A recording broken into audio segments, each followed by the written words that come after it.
En nombre del Padre, del Hijo y del Espíritu Santo. Amén. Continuamos con nuestra reflexión bíblica. 20 minutos todos los días, reflexionando en la palabra de Dios y permitiendo que anide en nuestro corazón para que germine, para que crezca, para que dé esos frutos que Él espera de nosotros, ¿verdad? De la primera carta del profeta Samuel, capítulo 17, versículo 1. Los filisteos reunieron sus tropas para la batalla, las congregaron en Socó de Judá y acamparon entre Socó y Azeca, en Efes Damín. Por su parte, Saúl y los hombres de Israel se reunieron, acamparon en el valle del Terebinto y formaron en orden de combate frente a los filisteos. Los filisteos ocupaban una montaña, los israelitas ocupaban la opuesta, y entre los dos quedaba el valle. De las filas filisteas salió un valiente guerrero llamado Goliat de Gat, cuya estatura era de 6 codos y 1 palmo. Llevaba un yelmo de bronce sobre su cabeza y vestía una coraza de escamas que pesaba sobre unos 5,000 siclos de bronce. En las piernas llevaba polainas de bronce y sobre la espada una jabalina también de bronce.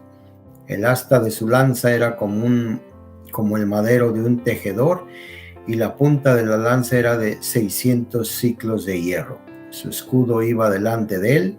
Goliat se puso en pie y gritó a las filas de Israel diciendo: ¿por qué han salido en orden de combate? Yo soy filisteo, ustedes hijos de Saúl. Elijan a uno de ustedes que baje a enfrentarse conmigo. Y si se atreve a luchar conmigo y me vence, seremos siervos de ustedes. Pero si yo lo consigo vencerle, serán siervos nuestros y nos servirán. Y decía el filisteo: yo desafío hoy a todas las huestes de Israel. Elijan a un hombre valiente y lucharemos juntos. Al oír las palabras del filisteo, Saúl y todo Israel se angustiaron y se llenaron de miedo. David era hijo de un efrateo de Belén, de Judá, llamado Yesé, que tenía hijos. En tiempos de Saúl, este hombre era ya viejo y entrado en años. Los 3 hijos mayores habían salido con Saúl a la guerra. Se llamaban Eliab, el mayor, Abinadab, el segundo, y Samá, el tercero. David era el más pequeño de los 3 mayores, estaban con Saúl. Y David iba y volvía del campamento de Saúl para atender el rebaño de su padre en Belén. El filisteo se presentaba mañana y tarde, y así durante 40 días.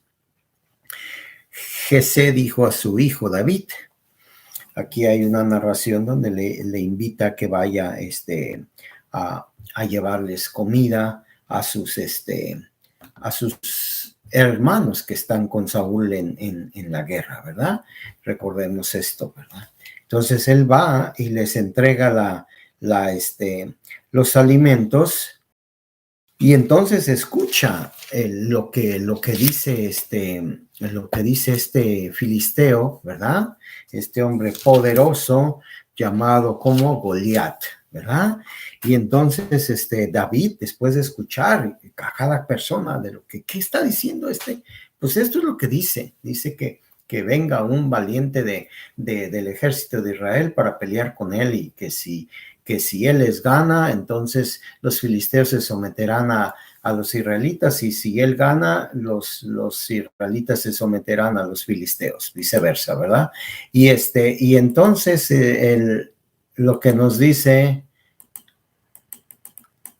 es que David llamó a Saúl en el versículo 32 y le dice: que nadie se acobarde por este filisteo, yo tu siervo iré y lucharé con él. Y Saúl le respondió: tú no puedes ir a luchar con este filisteo porque eres un muchacho. En cambio, él es un guerrero desde su juventud. Pero David dijo a Saúl: tu siervo apacentaba el rebaño de su padre, y cuando venía un león o un oso y se llevaba una oveja del rebaño, lo perseguía, lo hería y le arrancaba la presa de sus fauces. Si se revolvía contra mí, lo sujetaba por el cuello y lo golpeaba hasta matarlo. Tu siervo ha dado muerte a leones y osos, Y ese filisteo incircunciso es como uno de ellos, porque se ha atrevido a desafiar al ejército de Dios vivo. Y añadió, el Señor que me ha librado de las garras de leones y de osos, me librará también de la mano de ese filisteo. Entonces Saúl le dijo, vete y que el Señor esté contigo. Y dice que lo vistió con sus propias armas, pero no podía caminar el David, y entonces porque no era guerrero. Entonces dice, no, sabes que yo no puedo. Pues nada más se lleva su honda y sus piedras, ¿verdad? Que lleve. Y entonces llegan la confrontación, se hablan el uno al otro, y entonces se dicen injurias, ¿qué te voy a hacer? ¿Qué me vas a hacer? Y finalmente se fueron acercando, dice el versículo 48, cuando se levantó el filisteo y se fue acercándose a David, se apresuró y fue corriendo hasta la pelea contra el filisteo. Echó mano al zurrón, sacó una piedra, la lanzó con la honda e hirió al filisteo en la frente. La piedra se le clavó en la frente y se desplomó de bruces. Y así lo venció. Y después no tenía espada y le quitó la espada que traía el Goliat y le corta la cabeza, ¿verdad?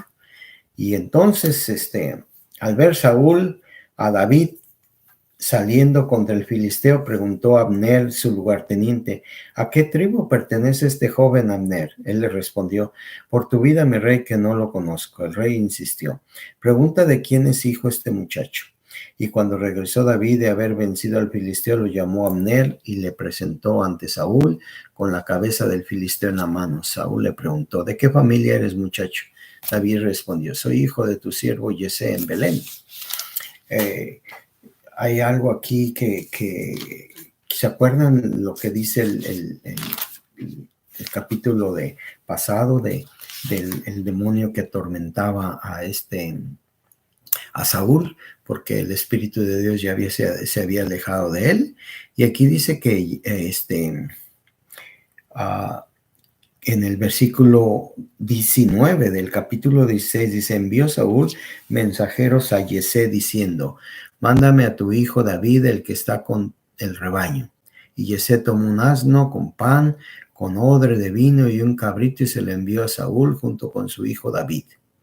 Llegó David hasta Saúl y entró en su servicio. Le tomó mucho aprecio y le hizo escudero. Saúl mandó decir a Yesé, que se quede David a mi servicio porque me resulta grato. Y así cuando el mal espíritu exaltaba a Saúl, David tomaba la cítara y tocaba, y Saúl se aliviaba y se sentía mejor y el mal espíritu se alejaba de él. Ok, pero aquí habla que aquí en estos últimos versículos habla de que no se conocían. Vamos a averiguar qué es lo que pasa aquí, ¿no? En el libro de San Lucas, en el Salmo 104, versículo 14, dice, haces germinar hierba para el ganado y plantas para que sirvan al hombre y pueda sacar el pan de la tierra, el vino que alegra el corazón del hombre, el aceite con que da lustre a su rostro y el alimento que da fuerza al corazón del hombre.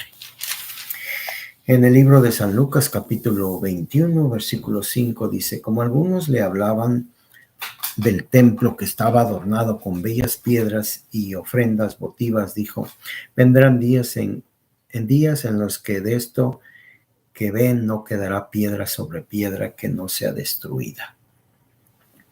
Y le preguntaron, Maestro, ¿cuándo ocurrirán estas cosas? ¿Cuál será la señal de que están a punto de suceder? Ahí les dice varias cosas, pero una de las cosas dice, los llevarán a la cárcel y los presentarán ante reyes y gobernadores por causa mía, en mi nombre. Esto les sucederá para que den testimonio. Todos los odiarán por causa de mi nombre. Pues tiempos de la iglesia en su fundación fue perseguida de una forma horrorosa, de una forma terrible, ¿verdad? Hay veces se quieren minimizar estas cosas, o como hace mucho tiempo que pasó, pues no queremos, no se trata de revivir el dolor y enojarnos y ponernos tristes, sino simplemente es una realidad en la iglesia, la persecución y la forma tan agresiva con que ha sido perseguida la Iglesia Católica. Y eso es, no es a las personas, es a Jesucristo. Él mismo lo dice, ¿verdad? El que a ustedes recibe, me recibe a mí, y el que me recibe a mí, recibe al que me envió. Bien claro, Jesús lo dice.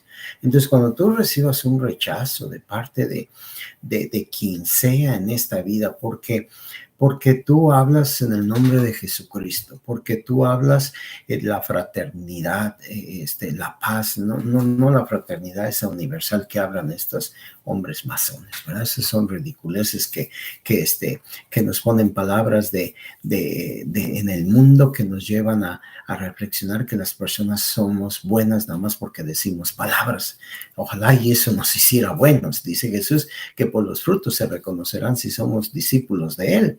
Los frutos, ¿cuáles son? Los que vamos a resistir la persecución, los que nos vamos a mantener fieles, los que vamos a luchar por ser honestos y transparentes y justos y compasivos y misericordiosos y bondadosos y prudentes y pacientes. Todas ese docenas y docenas de virtudes que el Señor nos ha regalado a cada uno de nosotros. Entonces los odiarán por mi nombre.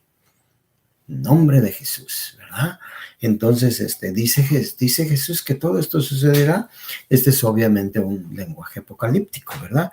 Dice, habrá señales en el sol, la luna y las estrellas, sobre la tierra, angustia de la gente, consternadas por el estruendo del mar, por las olas. Los hombres perderán el aliento a causa del terror y de la ansiedad que sobrevendrá al mundo, porque las potestades de los cielos se conmoverán. Entonces, dice, entonces verán al Hijo del Hombre que viene sobre una nube con gran poder y gloria. Cuando comience a suceder estas cosas, írganse y levanten la cabeza, porque se aproxima su redención. El Señor quiere que estemos preparados. ¿En qué estar preparados? Estar volteando, ¿no? Estar amando, perdonando, luchando. Todos tenemos que luchar y pidámosle al Señor, ¿verdad? Esa lucha como este muchacho David, ¿verdad? Fuerte, ¿verdad? Confiando en el Señor. Que este hombre, el filisteo, ¿verdad? Goliat, un hombre enorme, más de 6 pies de altura, un gigante. Y él un muchachillo. Y no tiene miedo. Ese es verdaderamente cuando uno confía en el Señor. Y tu confianza es temeraria, ¿verdad? Yo confío en el Señor. Y cuando tú estás confiando en el Señor y lo que tú vas a hacer es defender la libertad de un pueblo, como era el pueblo de Israel, de la opresión de los filisteos, el Señor te lo concede. Que el Señor les bendiga, el Padre, el Hijo y el Espíritu Santo. Amén.